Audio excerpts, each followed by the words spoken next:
Alors bonjour, c'est Fred, tipster du site gagnerfuté.com. Donc dans cette vidéo, je vais vous proposer de passer à la loupe l'ensemble des matchs de la 4e journée de Serie A qui aura lieu entre le 17 et le 19 septembre, dont on a une affiche ce soir.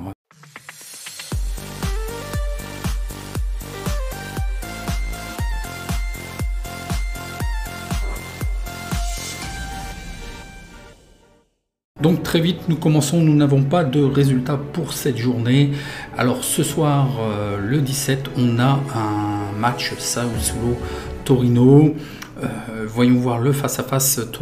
Sassuolo est 9e et Torino est 11e. Le face-à-face. Donc voilà, une bonne fin et début de saison pour Sassuolo. Bon, un petit coup d'arrêt contre Rome, mais je les trouve pas mal, Rome, en ce moment. On va voir ce qu'ils vont faire cette année. Et puis Torino, après vraiment une fin de saison un peu difficile, ça a été pratiquement une année blanche l'année dernière. Là, ils viennent de gagner contre le promu Salernitana. Bon, c'est à voir. Torino m'ont beaucoup déçu depuis 2 ans. C'était une équipe avec laquelle j'ai gagné beaucoup d'argent, puisqu'à domicile, ils étaient un petit peu une citadelle imprenable. Ils ne perdaient pas. Sassuolo, attention, c'est du football quand même spectaculaire. Il y a souvent beaucoup de buts et c'est très porté vers l'avant. Donc, voyons voir au niveau des effectifs, qu'est-ce que je peux vous dire. Côté Sassuolo, juste un seul absent, mais rien de très important. Et puis Torino, il y a quand même Belotti qui est absent. Bon, ça peut se faire sentir, mais il n'y a qu'un seul joueur. On ne peut pas remettre tout en question une équipe juste sur un joueur. Est-ce que j'ai des statistiques, même s'il y en a très très peu? Bon, ce qui me rassure dans la Serie A, c'est qu'en fait, la plupart des clubs, leurs effectifs sont au complet, ce qui est normal. Moi, je trouve, je comprends pas pourquoi il y a autant de blessés dans les autres clubs, dans les autres championnats.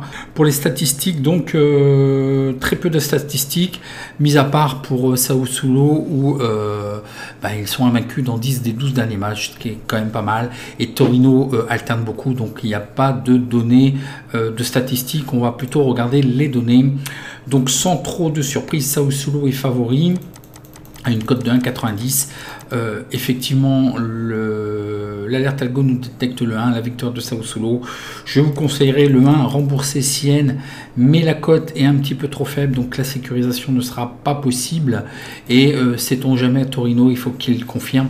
Donc je ne prendrai rien, j'attendrai sur ce match un score probable peut-être de 2-1, 1-0, mais à Sassuolo en général il y a des buts, donc quand ça commence à enclencher, je pense que 2-0, 2-1, 3-1, ça ne serait absolument pas improbable. Voyons voir le match suivant qui est le Genoa 13e contre la Fiorentina qui est 8e. Donc voilà pour le Genoa, donc ça a quand même tendance à alterner, ça gagne ou ça perd, malgré que la saison dernière il récoltait beaucoup de matchs nuls, donc vous voyez bien d'une saison à l'autre. Ça change beaucoup, ils ont terminé vraiment, ça gagnait, ça perdait, et là ils redémarrent aussi. Bon, il faut les excuser, les 2 défaites contre l'Inter et Napoli qui me semblent bien. Côté la Fiorentina, une certaine alternance, mais une bonne fin de saison et puis un bon début de saison, c'est pareil, on peut les excuser, ils sont tombés contre Napoli en toute fin de saison et l'AS Rome, donc attention, ça peut peut-être s'équilibrer. Au niveau effectif, j'ai rien de spécial, vraisemblablement les effectifs seraient au complet. Au niveau statistique, 3 défaites consécutives du Genoa à domicile, ils ont gagné uniquement 1 de leurs 9 derniers matchs à domicile, donc c'est vraiment trop peu. À domicile aussi, ils ont 3 défaites consécutives à la mi-temps et à la fin du temps réglementaire. Et puis, dans leurs 18 derniers matchs à domicile, ils ont réussi à marquer au moins 1 but. Donc, malgré tout, il y a quand même des buts. Lors des 3 derniers matchs aussi à domicile, il y a eu plus 2,5 buts. Pour ce qui est de la Fiorentina, il y a eu aussi plus 2,5 buts dans les 3 derniers matchs de la Fiorentina. Par contre, il concède une moyenne de 2 buts par match. Donc attention, certainement des buts sur ces 2 équipes. Donc au niveau favori, il est donné la Fiorentina favori à une cote de 2,20. L'alerte algo nous détecte le 1 et le N avec une cote value pour le under à partir de 1,63. peut-être une certaine neutralité. Là, il faut revoir le Genoa. C'est vrai qu'ils sont tombés sur l'Inter et Napoli, donc c'est encore une équipe à observer. Pareil pour la Fiorentina. Je verrais quand même un léger avantage au niveau Fiorentina. Ce qui me semble assez probant, c'est qu'il y aura des buts. Donc peut-être 2-2, un match nul. J'attends de revoir ces équipes. J'ai encore peu de visibilité sur ces équipes. Donc je ne prenais rien, mais s'il y avait un pronostic, peut-être le match nul. Voyons voir le match suivant qui est l'Inter 4e contre Bologne qui est 6e, donc voyons voir le face-à-face. Aussi bien pour l'Inter que Bologne, vraisemblablement les deux effectifs seraient au complet. Il y a quelques incertains, il faudrait voir pour l'Inter par rapport au match difficile qu'ils ont eu et qu'ils ont perdu contre le Real en Ligue des Champions, mais il faudrait voir si il n'y aurait pas ce matin il n'y avait rien, des absents confirmés. Des fois c'est 1 à 2 journées après le match, c'est souvent en observation ou besoin de vérification ou de soins. Pour ce qui est de l'Inter au niveau des stats, lors des 17 derniers matchs de l'Inter à domicile, ce sont 17 victoires, donc c'est quand même très très bien. Pour ce qui est des 25 derniers matchs, ils sont invaincus dans 24 matchs. Dans les 16 derniers matchs consécutifs, ils ont gagné, ils sont sans défaite à la mi-temps en fait, ils sont invaincus à la mi-temps. Et puis l'Inter a marqué 2 buts et plus lors des 4 derniers matchs d'affilée à domicile, donc c'est vraiment bien. Bologne, il n'y a pas vraiment de statistiques, malgré que c'est pas si mal que ça, mais ça alterne quand même beaucoup, donc ça ne me permet pas de faire des statistiques de série, donc ça sera à voir, mais bon, ils sont invaincus sur 3 matchs, donc attendons de voir ce que ça peut donner. Voyons voir les données très rapidement. Donc l'Inter sans trop de soucis est favori à 1,36. Mais attention quand même, ils viennent de jouer un match difficile. D'ailleurs, ils étaient trop défensifs. C'est étonnant. Je pense qu'ils vont me décevoir. Ça fait déjà 2 ans en Ligue des Champions qu'ils me déçoivent. Donc je crois que déjà rien que leur match, je les ai trouvés un peu trop défensifs. L'alerte algo nous détecte le 1. Ce que je vous proposerais évidemment, évidemment non, pas forcément, puisqu'on a vu que Bologne quand même tenait la partie. Peut-être du plus petit score, 1-0. Parce que voilà, un match tous les 3 jours aussi, ça peut se faire sentir. Ils vont peut-être faire le service minimum. Mais attention que Bologne, à ce petit jeu, ne les accroche pas, surtout qu'avec un match 3 jours plus tôt. Donc je ne prendrai rien sur ce match aussi. J'attends de voir. Voyons voir le match suivant qui est Salernitana, qui est 20e contre Atalanta. Côté effectif, un absent côté Salernitana. Et puis aussi 3 absents côté Atalanta, donc quand même un joueur clé qui pourrait être gênant, c'est Muriel. Donc bon, ça reste encore correct. Au niveau des stats, bon bah Salernitana reste sur 3 défaites. Il y a eu plus 2,5 buts dans les 3 derniers matchs. Et puis, ils encaissent une moyenne de 4 buts par match. Bon, c'est quand même beaucoup. Atalanta est invaincu à la mi-temps dans ses 14 derniers matchs à l'extérieur. Ils sont invaincus dans 28 de leurs 32 derniers matchs. Ils sont sur une série à l'extérieur sans défaite de 7 matchs. Et puis lors des 3 derniers matchs à l'extérieur, ils ont gagné à la mi-temps à la fin du temps réglementaire. Il y a eu plus 2,5 buts lors des 3 derniers matchs aussi à l'extérieur. Et puis lors des 3 derniers matchs à l'extérieur, ils marquent 2 buts et plus dans leur dernier match. Donc voyons voir rapidement les données, mais je pense que l'Atalanta effectivement est favori, une cote massacrée à 1,28. L'alerte algo ne le détecte pas, donc vraisemblablement la cote ne serait pas value. Si j'avais à vous conseiller, ça serait le 2. Certainement, c'est toujours spectaculaire Atalanta, certainement aussi le over qui serait intéressant à prendre. Il y a une cote de 1,57. Bon, c'est un petit peu limite, j'ai l'impression, mais bon. Moi, je ne prendrai rien non plus. J'attends un petit peu de découvrir. J'ai pas encore vraiment bien vu jouer Salernitana et puis Atalanta, comme ils viennent d'avoir un match. Faites attention, hein, c'est souvent synonyme de contre-performance lorsque y a un match tous les 3 jours comme ça. Après la Ligue des Champions et la Ligue Europa, souvent, je ne vous dis pas que ça va être général. Je ne vous dis pas quel club. Je suis incapable de vous le dire. Mais c'est souvent, vous allez voir, hein, on fera le bilan si vous voulez la prochaine vidéo et après le week-end. Et je pense qu'on aura bien 10 à 20% des matchs où les équipes ont participé à une Coupe européenne, où ils ont fait une contre-performance, un match nul et une contre-performance. Voyons voir le match suivant qui est Empoli 12e contre la Sampdoria. Empoli alterne, bon, ils n'ont pas confirmé, ils sont allés gagner 1-0 contre la Juventus, mais derrière, ils ne sont pas allés confirmer contre Venezia. Donc bon, ça sera à revoir, ça alterne. Et côté la Sampdoria, il reste sur 2 matchs nuls. Au niveau des effectifs, il y a un joueur absent côté Empoli et puis un joueur absent côté Sampdoria, mais rien de grave. Au niveau des stats, il n'y a rien au niveau Empoli, parce qu'en fait, il y a l'alternance entre la deuxième division et puis la Serie A, donc c'est difficile de les prendre en compte. Et pour ce qui est de la Sampdoria, ça alterne beaucoup trop, que ce soit domicile et extérieur, donc il est difficile de déterminer vraiment des bonnes stats. Donc ce sont 2 équipes qu'il faudra revoir. Empoli est vraiment limite favori à 2,55, Sampdoria 2,60. L'Ertalgo se trompe peut-être pas. Il détecte le match nul, ce qui pourrait être peut-être le cas. Empoli pour se rassurer. La Sampdoria, on a vu qu'ils alternaient beaucoup. Là, c'est vrai que j'ai du mal.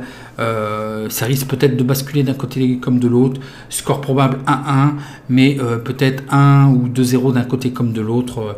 Il faudrait voir le match. On a encore peu de visibilité sur l'ensemble de ces équipes. Le match suivant est Venezia qui est 14e contre Spezia. Voyons voir le face-à-face. Donc là aussi, hein, je ne vais pas vous cacher, hein, je n'ai pas encore vu jouer Venezia, on a le temps, et puis bon, bah, ce sont des promus, je vois qu'ils n'ont pas fait grand chose d'extraordinaire, bon, ils sont tombés sur Napoli, on peut les excuser, et ils viennent de gagner contre Empoli. Pour ce qui est de Spezia, bon voilà, ça pareil à peu près la saison dernière. Je pense qu'on ne va pas attendre grand chose encore cette année sur cette équipe là, restant sur 2 défaites. Au niveau des effectifs, au niveau Venezia, il y a 2 joueurs absents. Bon, j'ai du mal à évaluer un petit peu l'importance de ces joueurs, et un joueur absent côté Spezia. On est à peu près dans les mêmes ratios, ça va être difficile un petit peu à évaluer pour l'instant. Au niveau des stats, Spezia a gagné un seul de ses matchs à l'extérieur, et ils restent sur dans leurs 19 derniers matchs, ils encaissent au moins un but. Dans les 3 derniers matchs à l'extérieur de Spezia, il y a eu plus 3,5 buts. Une seule stat quand même au niveau Venezia, c'est qu'ils encaissent une moyenne de 2 buts par match. Donc voilà pour ce qui est de la reprise, hein. Donc voilà pour ces données. Les books nous donnent Venezia favori à 2,37. L'algo donne le 2 Spezia. Moi j'aurais du mal à voir. Peut-être effectivement par rapport au but et par rapport à, même si ça alterne, une meilleure régularité sur Spezia. Donc c'est peut-être pour ça que la Talgo donne Spezia. Moi je serais vraiment trop dans l'indécis. Je pense aussi que c'est un match qui peut basculer certainement d'un côté comme de l'autre. Peut-être le plus sage, le match nul. J'ai du mal à les évaluer. Pour moi 1-1, mais franchement peut-être 0-0. Je ne sais vraiment pas dans quel sens ça pourrait partir.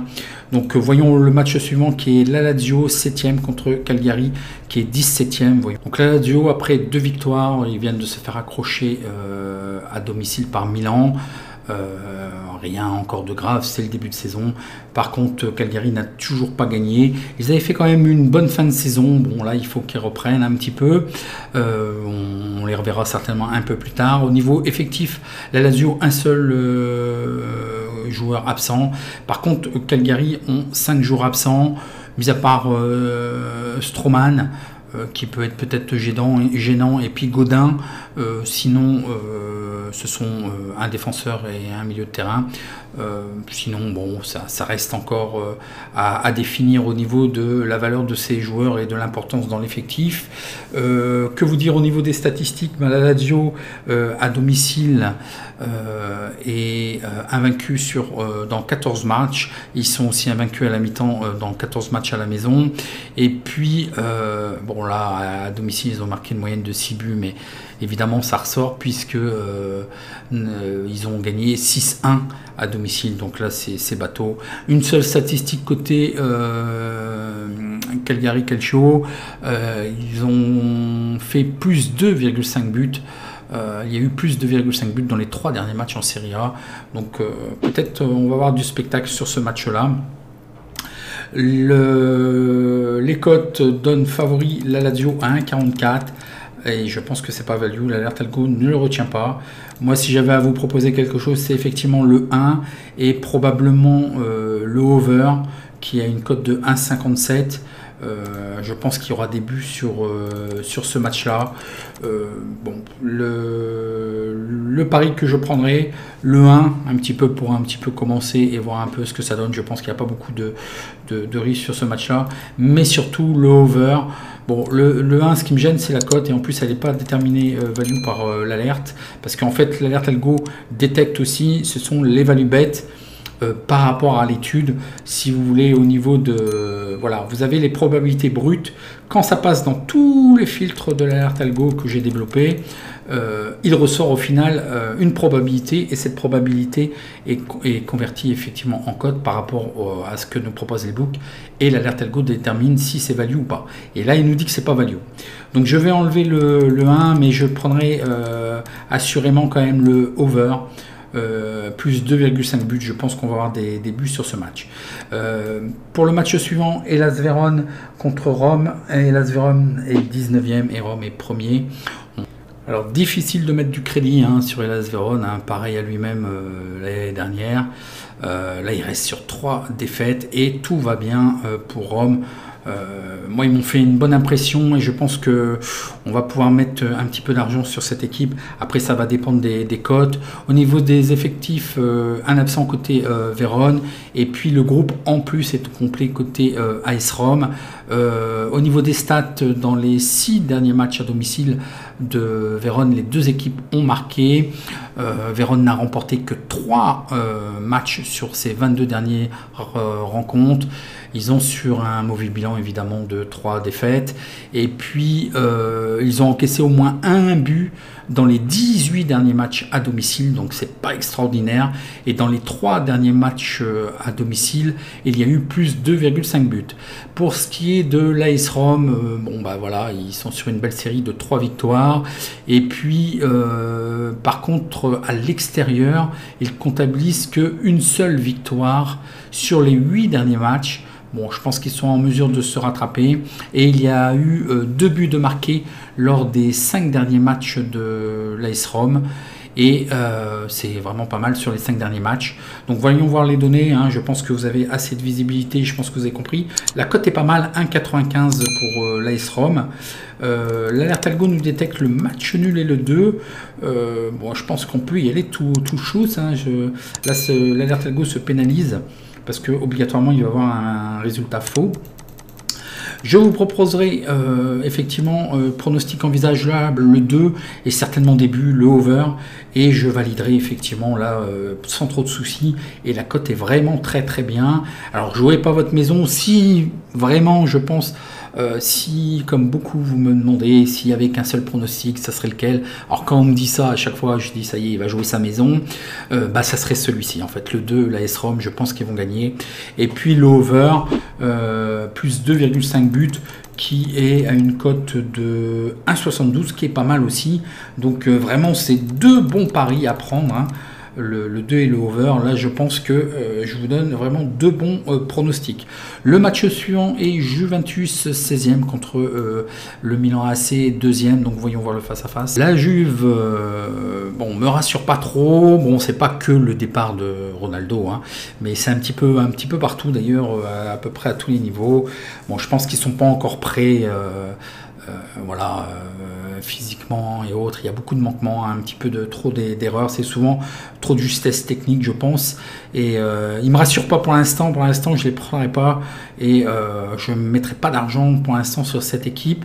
Et vous l'avez vu aussi en Ligue des Champions, hein, alors qu'ils menaient 1-0, il faut tuer le match et ils se sont fait reprendre match nul.